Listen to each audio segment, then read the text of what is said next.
para a gente finalizar o dia de hoje, eu peço para vir dividir aqui o painel comigo o João Neto, que é da Secretaria de Inovação do Ministério da Agricultura, e o Pedro Pelatnik, que é da Bayer, né? Por favor.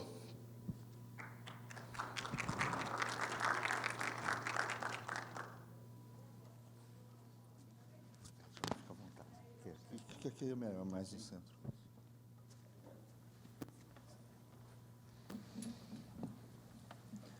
Bom, esse painel a gente vai discorrer um pouco sobre a grande oportunidade que nós temos de aplicar tecnologia nesse setor pujante, que é o setor da agricultura.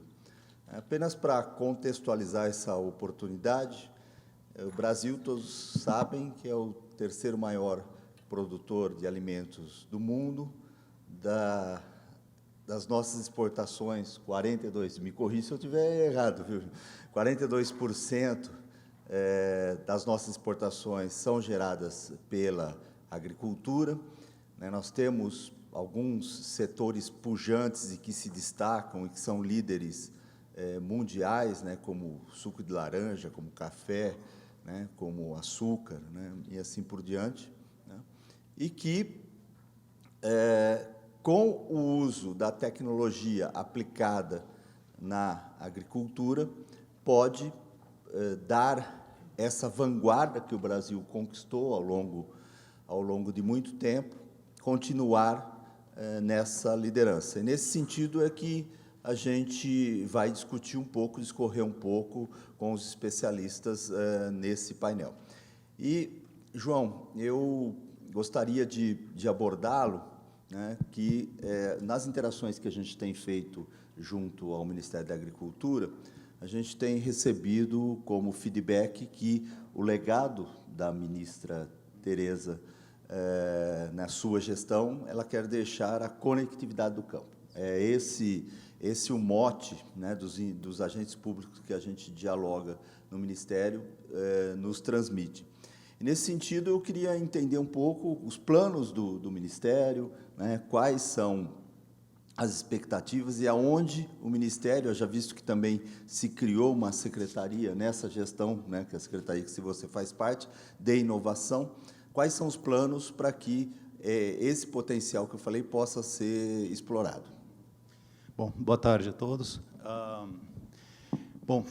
Como foi falado, das grandes metas da nossa ministra Tereza Cristina é transformar o Brasil não apenas num grande exportador de commodities, mas também um país exportador de inovação e novas tecnologias para o mundo. E, dentro desse contexto, percebemos que nós já temos vários elementos sólidos, maduros, que contribuem para esse objetivo. Temos a Embrapa, temos inúmeros institutos de pesquisa, fundações de pesquisa, e temos a iniciativa privada muito forte, muito desenvolvida, muito atuante, mas, porém, temos um grande problema que realmente é a conectividade no campo. Estamos, recentemente, temos contratado um estudo pela Universidade de Santa Maria, que vai fazer um levantamento oficial sobre o nível pela Exalc, a Universidade de Santa Maria outra, que vai fazer um levantamento sobre o nível de agricultura de precisão que temos no Brasil. Não há um estudo ainda oficial, porém, sabemos que para o Brasil atingir nosso grande objetivo, que é aumentar em pelo menos 40% a produção agrícola até 2050, precisamos definitivamente de conectividade no campo para que a agricultura digital, ou seja, a agricultura de precisão, atinja as suas máximas. Hoje, a ministra tem como a meta transformar essa Secretaria de Inovação como uma grande articuladora entre os agentes do governo, da iniciativa privada e das universidades. E o desafio nosso é grande, não é só apenas um desafio do Brasil, é um desafio do mundo, de que temos que aumentar a nossa produção de alimentos, o mundo tem que aumentar em 68% até 2050, e o Brasil, pelo menos, terá que contribuir em 40% nesse aumento de produção. E mais importante do que na década de 70 e 80, quando tivemos a Revolução Verde, que houve um grande aumento de produção via a introdução de químicos, de fertilizantes, de defensivos e novas técnicas de irrigação, dessa vez um desafio gigante é aumentar essa produção, porém sem aumentar a área de produção, sem desmatar. E isso só acontece, obviamente, com a agricultura digital e a conectividade ao campo. Tá? Então, o que nós temos, a Secretaria, como objetivo, é fazer essa grande articulação entre os agentes, iniciando como um grande mapeamento de onde existe a agricultura de precisão e onde é mais deficitária. Estamos trabalhando muito forte com apoio nos projetos de lei, que será melhor comentado aqui com o Pedro, e com todos esses estudos que nós estamos trabalhando, nós iremos criar um plano de incentivo à agricultura de precisão no Brasil. Nós sabemos que hoje é possível termos conectividade no campo, por exemplo, em todo o território nacional, porém a que custo? Um custo altíssimo, onde somente os grandes produtores rurais têm a condição de tornar isso viável em suas propriedades. E o grande desafio nosso é levar a conectividade ao campo a um custo viável para o médio e para o pequeno agricultor. E já descobrimos, nesses 100 primeiros dias, com essa articulação, com muita reunião com vocês, com muita reunião com a Embrapa, com o Telebrás, com todos os agentes, que não existe uma solução única para que possamos utilizar para resolver essa questão de falta de conectividade no campo. Existem várias soluções. O Brasil é um país com uma diversidade geográfica e topográfica muito grande, e nós não temos tempo a perder. Né? Nossa meta, né, ela é muito desafiadora, e não temos tempo a perder em errar. E o que nós estamos trabalhando é justamente dar o tiro certo nessa questão de conectividade. Então, definitivamente, nós temos apoiado todos esses projetos de lei, que será comentado aqui, e, mais do que isso, nós estamos atrás da uma interação para que, junto com o governo, a iniciativa privada consiga atender essa expectativa, que é um anseio grande do meio rural, né, de levar a internet ao campo. É uma questão até de segurança, não só de produção, mas uma questão até de segurança e uma maneira de evitar um novo êxodo rural no Brasil. Tá? Por exemplo, se nós pegarmos alguns dados interessantes, nos Estados Unidos, na década de 30, existiam de cada 5 trabalhadores, 2 eram trabalhadores da agricultura. Hoje é 1 a cada 50. Existia, há 30 anos atrás, 8 milhões de fazendeiros, produtores rurais. Hoje, 2,5 milhões. Então, isso está diminuindo cada vez mais o número de pessoas interessadas em viver no campo. E isso vai acontecer no Brasil também. Hoje, se fizermos uma enquete, a principal preocupação de um produtor rural com sua família é a questão de conectividade. Ele não aceita mais, os seus filhos não aceitam mais viver em um ambiente sem a conectividade. E não só, obviamente, por questão de agricultura de precisão. É uma questão também de segurança, é uma questão, sabemos que educação hoje é muito via internet, nós temos a questão de segurança, inclusive física, né? Se você tem problemas de saúde, etc., e inúmeros países já adotam consultas médicas via internet. Então, isso priva toda essa população do campo de ter acesso ao que há de melhor de tecnologia do mundo. Então, nós não podemos ter uma situação social no campo em que o objetivo principal seja ir para a cidade, porque no campo não existe a conectividade. Então, é um fator de extrema preocupação da ministra, e essa secretaria foi o primeiro passo sólido que ela deu para justamente trabalhar nesse quesito, e estamos, né, juntamente com os players, trabalhando nisso que eu acabei de mencionar, nesses processos. Perfeito, João.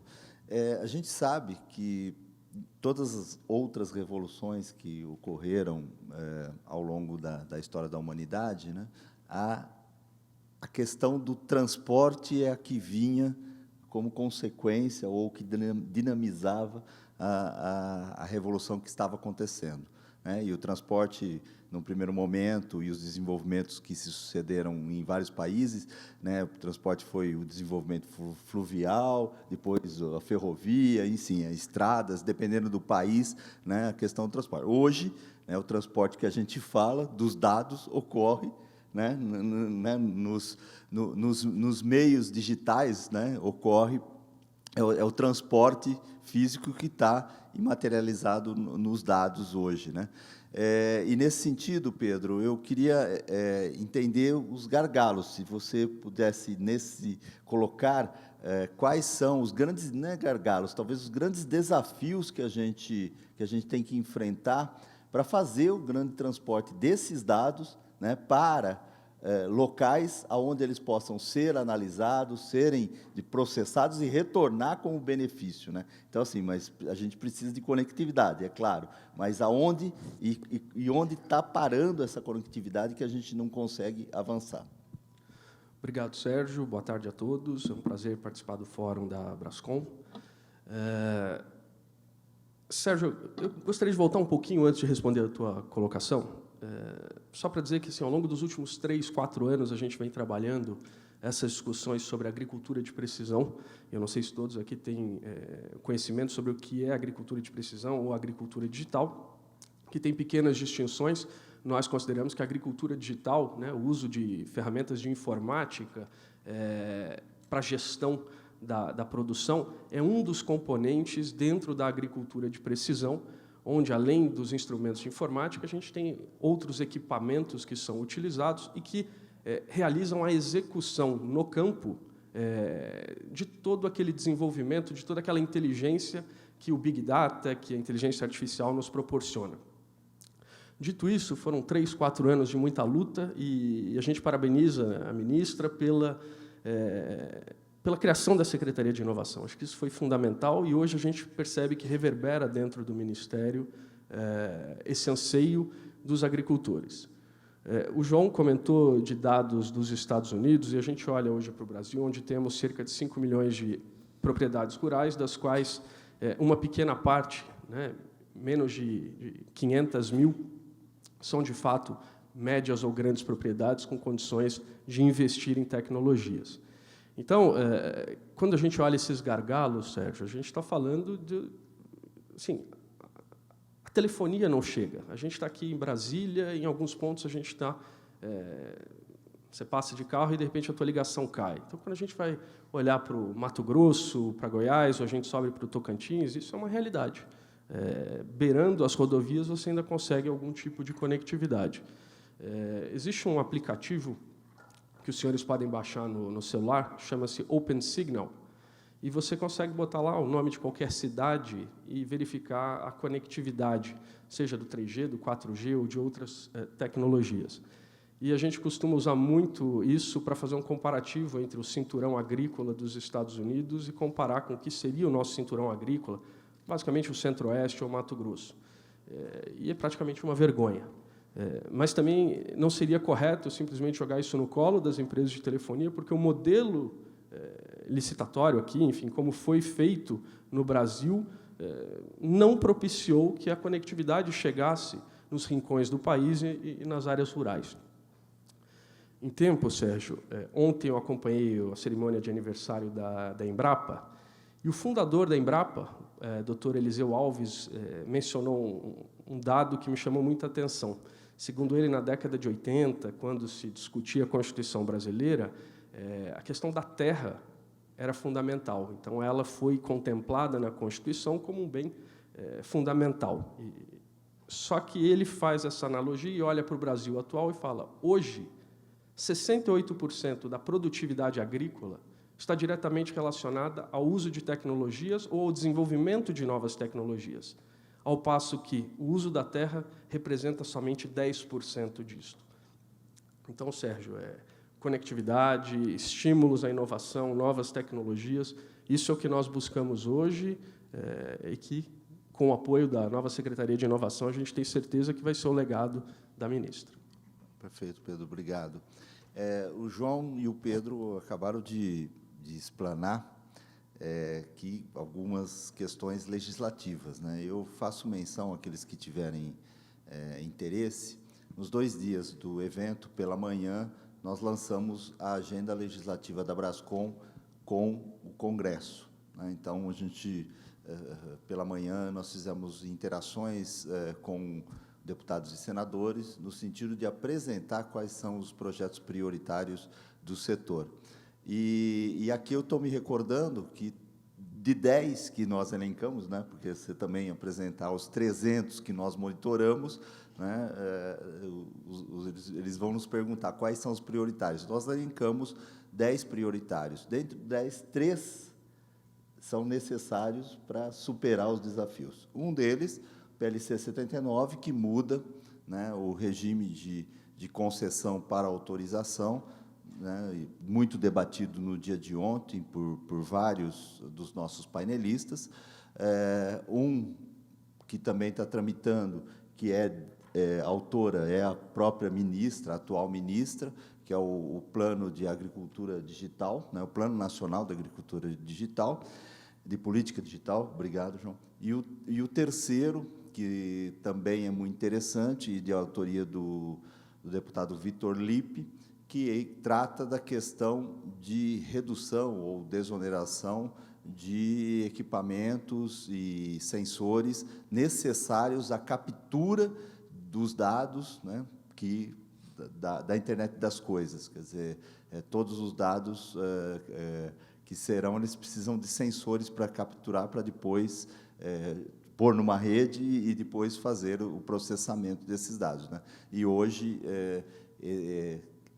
as condições dadas, tanto do ponto de vista de tributação dessa transmissão, dessa captura e transmissão desses dados, quanto do ponto de vista de regulação autorização para que esse equipamento possa funcionar, inviabilizam economicamente a internet das coisas.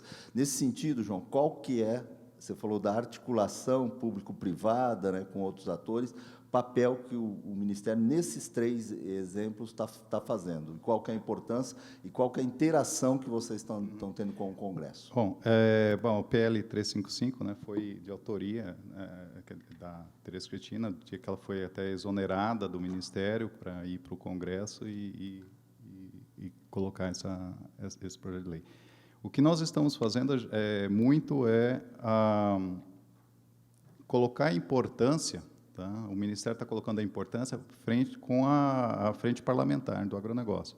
Nós estamos buscando apoio e é um trabalho que não tem outro caminho, tá? Não tem nenhum milagre. É conversando com os integrantes, conversando com os deputados, sensibilizando no corpo a corpo. Eu, pessoalmente, já falei com vários, né, explicando a importância, não só com os deputados, porém também com os líderes também, de partido, líderes da bancada, e é um trabalho que definitivamente não tem outro caminho, é o convencimento do Congresso. Tá? Não só apenas nós, mas também o Ministério da Ciência e Tecnologias também tem feito esse esforço. Tá?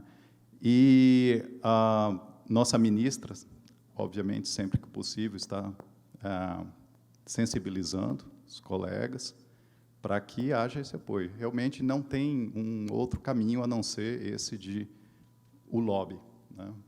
O convencimento da parte do Ministério da importância disso para o desenvolvimento da nossa grande fonte de recursos aí para o governo, né? O nosso único segmento realmente na economia que tem andado é o agronegócio, a agricultura e pecuária. E, para isso, precisamos de atualizações de leis, nós precisamos, né, desse esforço, não só do Ministério da Agricultura, mas como de outros ministérios, para que possamos continuar sendo esse powerhouse aí do mundo agrícola. Se me permite, Sérgio, hoje 10% da safra brasileira se perde no processo logístico da fazenda até os portos. Então, quando a gente fala em buscar estímulos, incentivo do governo para desenvolvimento da agricultura de precisão e da agricultura digital, a gente acredita que isso permitirá com que outros setores da economia também venham a reboque, porque eles é que estarão oferecendo seus instrumentos, suas tecnologias para a agricultura. Então, quando a gente fala da conectividade, obviamente, vem todo o setor de telecomunicações. Quando a gente fala em IoT, a minha empresa, por exemplo, nos Estados Unidos, ela possui dispositivos espalhados nas fazendas, com sensoriamento de nitrogênio, de potássio, de água. Isso no Brasil a gente nem trouxe, porque ele não vai conseguir transmitir a informação, então, para o agricultor é totalmente desnecessário. Se a gente olha grandes máquinas, que hoje valem aí mais de R$1 milhão, nessas feiras agrícolas a gente encontra esse maquinário, boa parte delas vem já com os dispositivos de altíssima tecnologia, que o agricultor, quando recebe na fazenda, ele vai, desacopla o equipamento, porque ele só vai se deteriorar no campo. Então, hoje a gente vê uma subutilização do potencial agrícola brasileiro. Falando um pouquinho dos gargalos, o João comentou da Universidade Federal de Santa Maria, e lá tem um professor, o professor Santi, que está fazendo um estudo agora sobre as universidades de agronomia no Brasil e quantas dessas universidades ministram cursos ou aulas de agricultura de precisão. E só na região sul do Brasil, que foi o que ele conseguiu concluir até agora, 80% dos cursos não oferecem uma aula sequer de agricultura de precisão. E a gente não está falando de ciência de foguete, estamos falando de tecnologias, de práticas utilizadas no mercado há pelo menos 20 anos. Então, o aluno sai hoje da universidade obsoleto.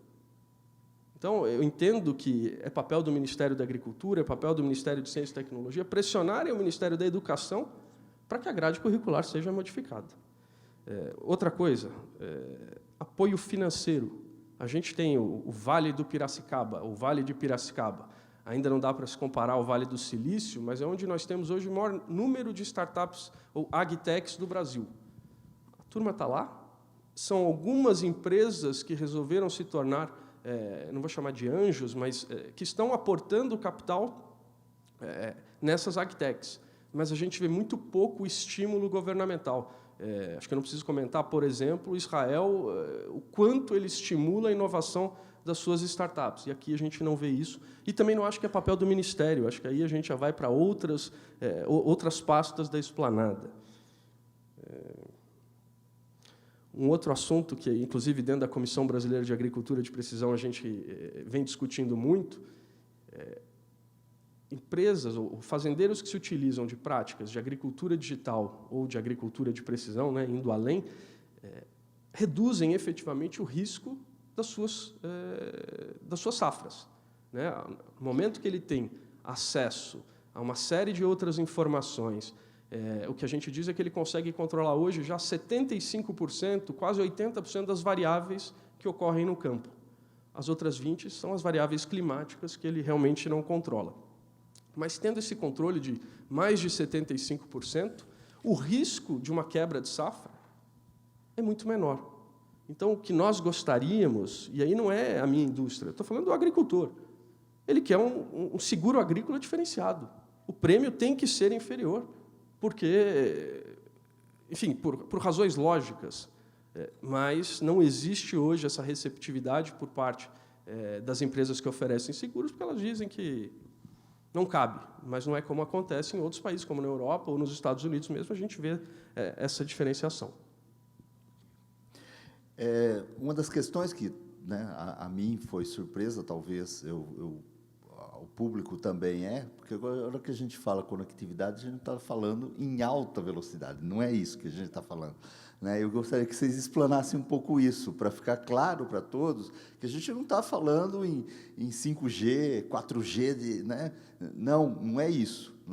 Nós precisamos, às vezes, em determinados momentos, de uma velocidade, porque senão não transmite os dados. Mas eu queria que vocês abordassem essa questão um pouco da parte técnica. Eu sei que também vocês têm as limitações técnicas de vocês, que vocês não são engenheiros, né? Mas para esclarecer um pouco diante do que a gente está falando, porque não é algo surreal, é algo que é factível de ser feito, né? Eu queria que vocês explorassem um pouco. Existem inúmeros softwares né, que fazem a gestão e o manejo das lavouras, que eles trabalham em cima de sensores. Né? Esses sensores eles têm inúmeros benefícios, como o monitoramento, por exemplo, de pragas, né? Monitoramento de irrigação, o que gera uma economia muito grande dos insumos e dos defensivos, por exemplo. Né?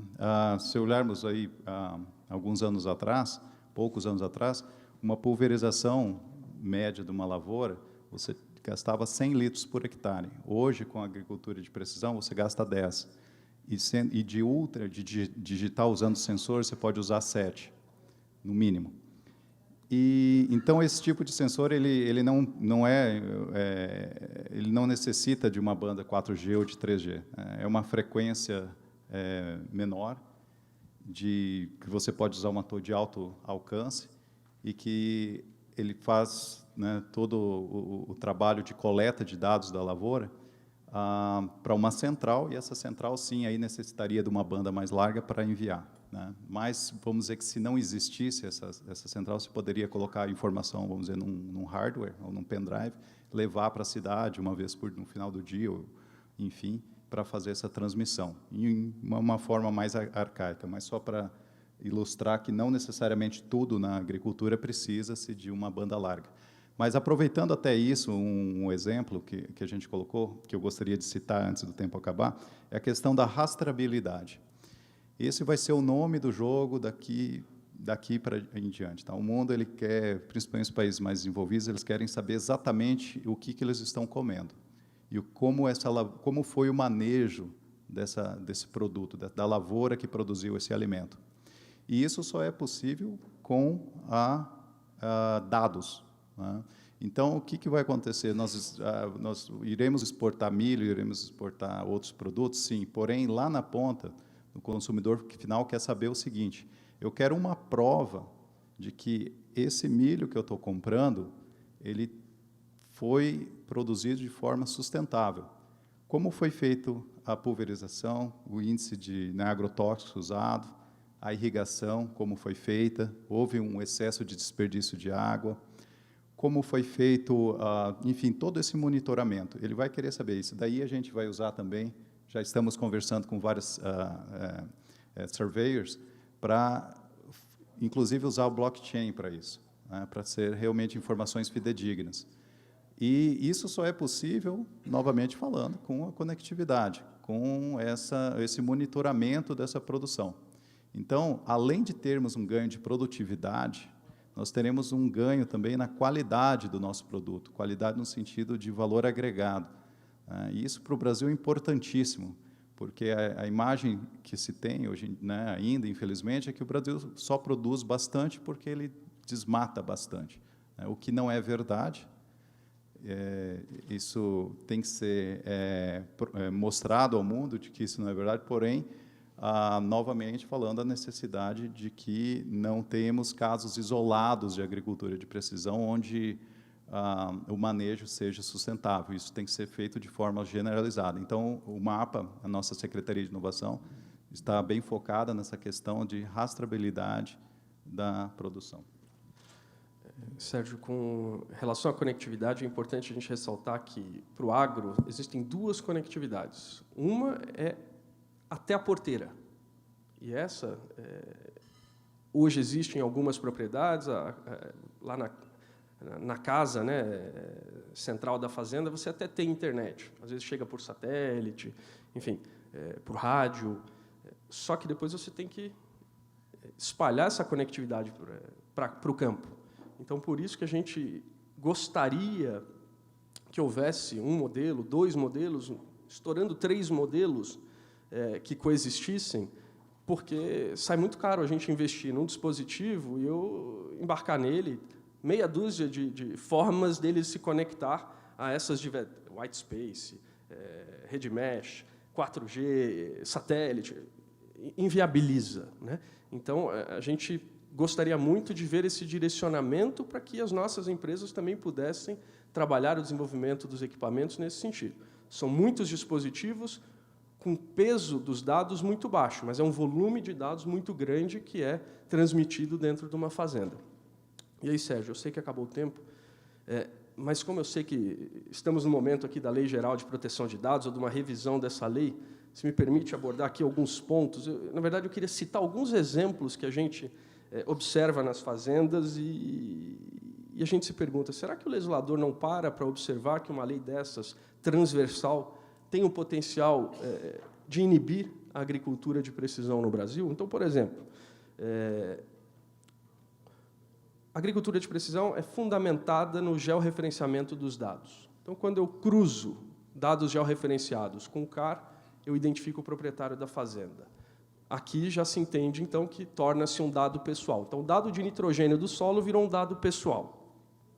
Aí eu tenho um satélite que me gera imagens, ou eu tenho um drone sobrevoando que o meu cliente, né, ele quer que eu diga a ele se ele corre o risco de alguma praga atacar a lavoura dele. Com uma imagem aérea, com câmeras hiperespectrais, eu consigo observar que o vizinho dele está com um ataque de pragas e a praga tem asa, por exemplo. Uma lagarta ela vai empulpar e depois sai uma mariposa, sai uma borboleta que vai se tornar uma praga e a gente não sabe onde. Então, eu vou orientá-lo preditivamente. Olha, daqui a 2 dias você entre com uma pulverização no campo. Só que eu estou utilizando um dado do vizinho dele que não me deu consentimento.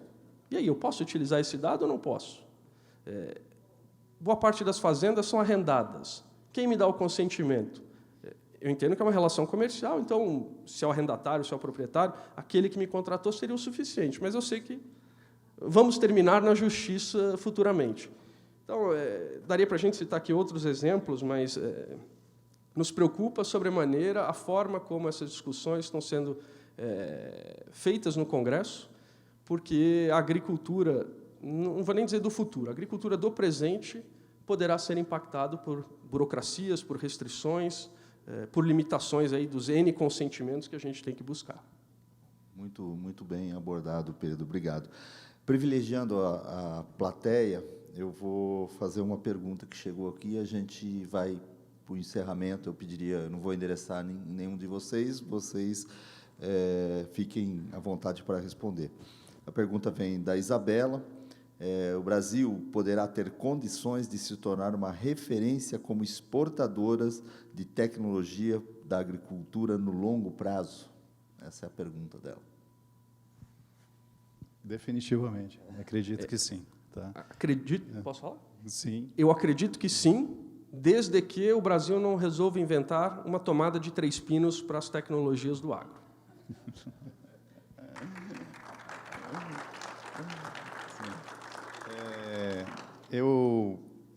Eu acredito que sim. O setor do agropecuária brasileira ele é inovador por natureza. Ele é ávido. Se nós pegarmos livros de geografia da década de 60, tu olha lá e diz que o cerrado brasileiro está lá, terras impróprias para a agricultura.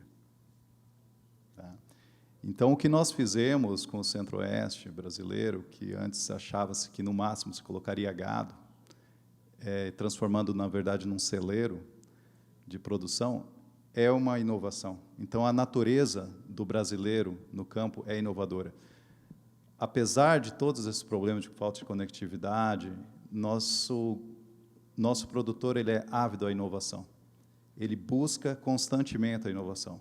Basta olhar as feiras que temos no Brasil, basta olharmos a absorção de tecnologia nos maquinários, nas novas, na biotecnologia usada aqui. E também no cumprimento das leis ambientais. Então, nosso setor ele é extremamente adaptável, extremamente voltado à melhoria. A Embrapa é um orgulho não só nacional, é até um orgulho mundial, o que a Embrapa conseguiu fazer na agricultura tropical. Esse governo ele está trabalhando com uma mentalidade nova em todos os sentidos, dentro do Ministério, inclusive. Temos o apoio, uma iniciativa privada forte, atuante, que, contribuindo com o Pedro, basta não incomodá-los para que o progresso aconteça. Então, eu sou muito confiante de que o desejo da nossa ministra será concretizado, que o Brasil estará, sim, sendo um importante exportador de inovação e novas tecnologias para o mundo. Porque já fizemos isso. Nós já fizemos. O que nós precisamos agora, como o presidente Bolsonaro fala, e o Paulo Guedes também, é parar de incomodar e desmanchar o mal feito que foi feito recentemente na história desse país. Fazendo isso, eu tenho certeza, eu confio que esse país tem tudo para nos transformar num exportador de inovação e novas tecnologias. João Neto, Pedro, satisfação em poder dividir esse painel com vocês. Muito obrigado pela atenção. Eu peço uma salva de palmas para os nossos palestrantes. Muito obrigado.